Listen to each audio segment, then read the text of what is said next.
രണ്ടാമത്തെ ചോദ്യമാണ്, ശ്രദ്ധിക്കൂ. താമര കണ്ണനുറങ്ങീണം, കണ്ണും പൂട്ടിയുറങ്ങീണം. താമര കണ്ണനുറങ്ങീണം, കണ്ണും പൂട്ടിയുറങ്ങീണം. അച്ഛനെ പോലെ വളരേണം, അമ്മയ്ക്ക് തണലായി മാറേണം. അമ്പിളി മാമന്റെ കൊമ്പില്ല കൊമ്പനെ കയ്യിലെടുക്കേണം. താമര കണ്ണനുറങ്ങീണം, കണ്ണും പൂട്ടിയുറങ്ങീണം. കണ്ണും പൂട്ടി ഉറങ്ങീണം. ഇതിലൊരു സൂപ്പർ ഹിറ്റ് ഗാനമാണ്. ചോദ്യം ഇതാണ്, ഈ ഗാനത്തിൻ്റെ സംഗീത സംവിധായകൻ ആരാണ്? A Johnson, B S P Venkatesh, C Jerry Amaldev. ഒരെണ്ണത്തിൻ്റെ ഉത്തരം പറ. അല്ല ഇതെനിക്കറിയാം. അല്ല ഇത് കാര്യം എന്ന് വെച്ചാൽ ഇതെനിക്ക് വളരെ ഇഷ്ടപ്പെട്ട ഒരു സോങ് ആണ്. മാത്രമല്ല എൻ്റെ 2 കുട്ടികളും ജനിച്ചപ്പോൾ ഈ പറയുന്ന പോലെ സിനി ഏറ്റവും കൂടുതൽ പാടുന്ന സോങ്ങാണിത്. അവരെ ഉറക്കാനായിട്ട് ഏറ്റവും കൂടുതൽ ഞാൻ കേട്ടിരിക്കുന്ന സോങ്ങാണിത്. തീർച്ചയായിട്ടും അറിയാം എൻ്റെ ഉത്തരം S P Venkatesh. B S P Venkatesh സാറിനെ ഞാൻ എടുത്തിട്ട് പൂട്ടുകയാണ്.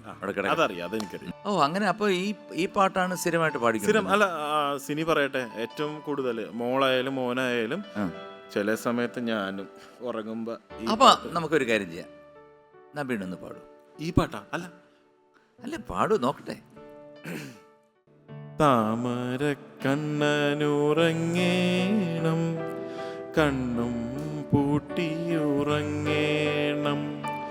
താമര കണ്ണനുറങ്ങേണം, കണ്ണും പൂട്ടിയുറങ്ങേണം. അച്ഛനെ പോലെ വളരേണം, അമ്മയ്ക്ക് തണലായി മാറേണം. അമ്പിളി മാമന്റെ കൊമ്പില്ല കൊമ്പനെ കയ്യിലെടുക്കേണം. താമര കണ്ണനുറങ്ങേണം, കണ്ണും പൂട്ടിയുറങ്ങേണം. ബി ഉത്തരം എസ് പി വെങ്കടേഷ്.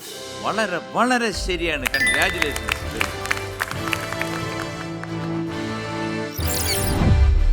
സവാരി ഗിരിഗിരിയിൽ മൂന്നാമത്തെ ചോദ്യം ഒരു വീഡിയോ ചോദ്യമാണ്. കൊച്ചൂട്ടൻ വന്നിരുന്നു. സ്വർണ്ണം എടുക്കാൻ എന്ന് ചെല്ലൂന്ന് അറിയാൻ രാധാകൃഷ്ണന്റെ അമ്മാവൻ പറഞ്ഞു വിട്ടതാ. ബുധനാഴ്ച എന്ന് പറഞ്ഞു ഞാൻ. ബുധനാഴ്ച എടുത്തൂടെ? ഓ, എന്നു വേണമെങ്കിലും എടുക്കാം. ചൊവ്വാഴ്ച കാശ് എടുക്കല്ലേ? എന്താ ശോഭേ? ശോഭേ, എന്താ പറ്റിയതാവോ?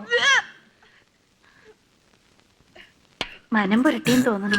മനസ്സിൽ പിടിക്കാതെ വല്ലതും കഴിച്ചിട്ടുണ്ടാവും. വീഡിയോ കണ്ടല്ലേ? കണ്ട്. ചോദ്യം, സിദ്ദിഖ് ചെയ്ത കഥാപാത്രത്തിൻ്റെ ഭാര്യ എന്തുകൊണ്ടാണ് വോമിറ്റ് ചെയ്യുന്നത്, ഛർദ്ദിക്കുന്നത്? എ വിശേഷം ഉള്ളതുകൊണ്ട്, ബി ഭക്ഷണം ഇഷ്ടപ്പെടാത്തത് കൊണ്ട്, സി വിയർപ്പിൻ്റെയും ചെളിയുടെയും നാറ്റം കൊണ്ട്. ഈ സീൻ സത്യം പറഞ്ഞ കണ്ടപ്പോൾ ഭയങ്കര ഫീൽ ചെയ്യുന്നൊരു സംഭവം വരുന്നത്.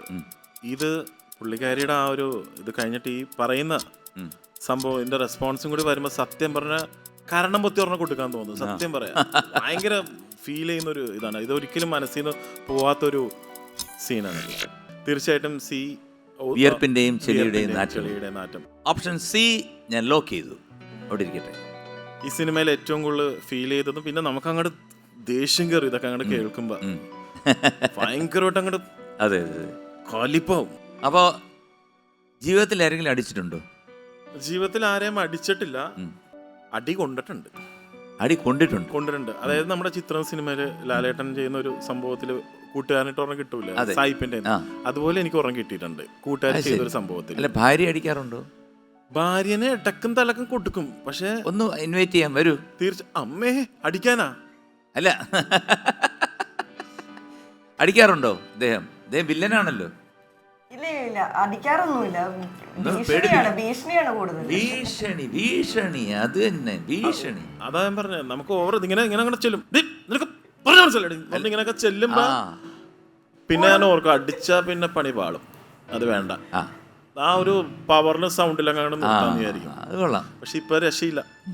മനസ്സിലായി 10 പ്രാവശ്യം ആകുമ്പോഴത്തേക്ക് മനസ്സിലാവും. ഇപ്പൊ ഈ കളി നടക്കണല്ലോ, ഒന്ന് മാറ്റി പിടി. പിന്നെ ആരാ അടിച്ചെന്ന് പറഞ്ഞ ആരാ പുള്ളി അടിച്ചത് ജീവിതത്തില്? എന്നെ അത് ഞാനൊരു പ്രാവശ്യം ഒരു ട്രിപ്പ് പോയി കഴിഞ്ഞപ്പോ എനിക്കിട്ട് കിട്ടിയതാണ്. ആര്? ഞങ്ങള് ബാങ്കോക്കില്ല, തായ്ലാന്റ് ട്രിപ്പ് പോയതാണ്. അന്ന് ഇതുപോലെ തന്നെ എന്റെ കുറച്ച് ഫാമിലി ആയിട്ട്? ഇല്ല, ഫാമിലി ഉണ്ടായിരുന്നില്ല, സുഹൃത്തുക്കളായിട്ട് പോയപ്പോ.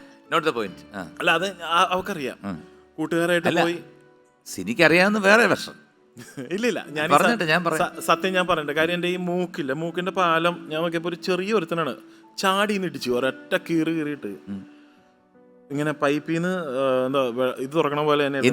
ഒന്നുമില്ല, ഓട്ടോറിക്ഷക്കാരായിട്ട് അവിടെ ഒന്ന് ഒരു വാക്ക് തറക്കുക. അവരൊക്കെ എന്ന് പറഞ്ഞാൽ മാഫിയ ടീംസ് ഒക്കെ ആണ്. പാതിരാത്രിയുള്ള ബാങ്കോക്ക് തായ്ലാന്റ്. നമുക്കാണെങ്കിൽ ഭാഷ അറിയാൻ പാടില്ല. ഇവര് അങ്ങോട്ടും ഇങ്ങോട്ടും പറഞ്ഞു ഒന്ന് വാക്ക് തറക്കോയി.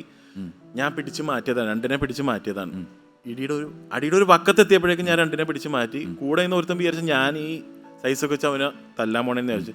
ഒരൊറ്റ കിലുക്ക് കിട്ടിയത് ഇവിടെ ഇട്ട്, ഈ മൂക്കിനിട്ട് കിട്ടി. പിന്നെ എന്ത് ചെയ്യാനാ, അവിടെ നിന്ന് അടുത്ത ഫ്ലൈറ്റിൽ കയറി ഇങ്ങോട്ട് നാട്ടിൽ വന്ന് ഓപ്പറേറ്റ് ഒക്കെ ചെയ്ത് മൂക്കിന്റെ പാലമൊക്കെ ഒന്ന് റെഡിയാക്കിയിട്ടുണ്ട്. അപ്പൊ അതുകൊണ്ട് അതിനുശേഷം സാർ ഏത് പ്രശ്നം എന്തുണ്ടെങ്കിലും ഞാൻ മാറിയിരിക്കും. എന്തെങ്കിലും അടിയോ ഇടിയോ എന്ത് വേണേ ആയിക്കോട്ടെ, ഞാനില്ല അതിനുശേഷം ഞാൻ നിന്നിട്ടില്ല.